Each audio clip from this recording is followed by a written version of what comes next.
that it stands in the way of the necessary adjustment, reconfiguration, and alignment needed to respond to and shape the changing business environment.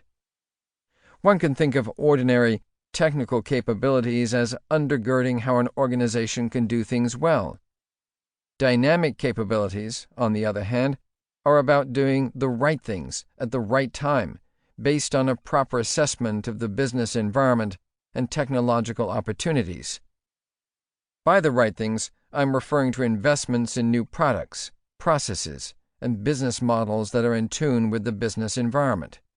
Clearly, ordinary technical capabilities are distinct from dynamic capabilities. Ordinary capabilities relate to the performance of particular tasks and the production of existing products and services, without reference to their current relevance to customer and competitive considerations. Ordinary capabilities are necessary but not sufficient for long-term survival and growth, and for superior performance. Dynamic capabilities, on the other hand, will enable one to outcompete one's rivals over time.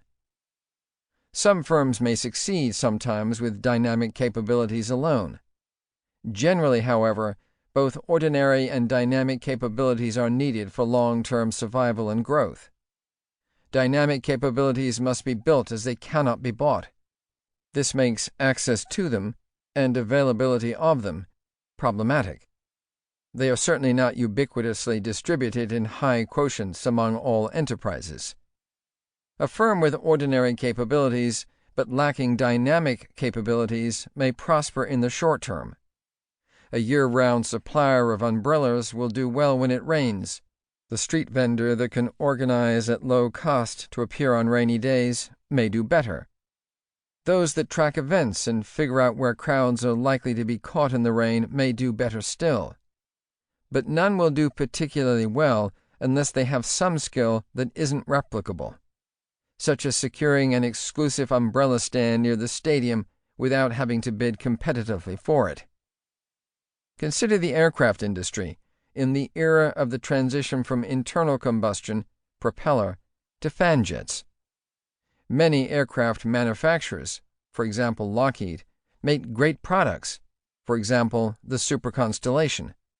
But with the coming of the jet, they yielded market position to Boeing and Douglas, although Lockheed did try, belatedly, to enter with a wide-bodied jet, the L-1011. Likewise, Nokia, despite its high market share in the cellular handset market, failed to see the opportunity and the need to approach the smartphone market by building an ecosystem which encouraged the development of apps early and vigorously. The excellence of the Encyclopedia Britannica was never questioned, but the company failed to see electronic, online distribution coming with the Internet. It rejected a potentially highly valuable partnership arrangement with Microsoft. Its business model relied in part on the sale of printed encyclopedias sold door-to-door by a commissioned sales force. With the arrival of online encyclopedias, Encyclopedia Britannica sales declined precipitously, despite its strong brand and storied legacy.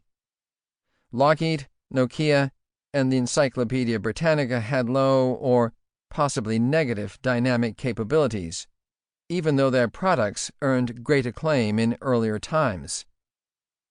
The breadth and complexity of the phenomenon that the dynamic capabilities framework endeavors to embrace is considerable.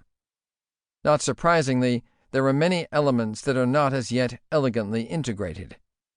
In particular, there are several superficial tensions that I address here. Some are part of my ongoing research agenda. One tension, in my view easily resolved, is between the processes, positions, and paths taxonomy and the sensing, seizing, and transforming taxonomy in Teece. In Dynamic Capabilities and Strategic Management, the organizing framework is strongly rooted in evolutionary economics with a heavy emphasis not only on processes, common to Teece 2007, but also on paths and positions. Yet Teece 2007 also emphasizes the managerial capacity to engage in sensing, seizing, and transforming.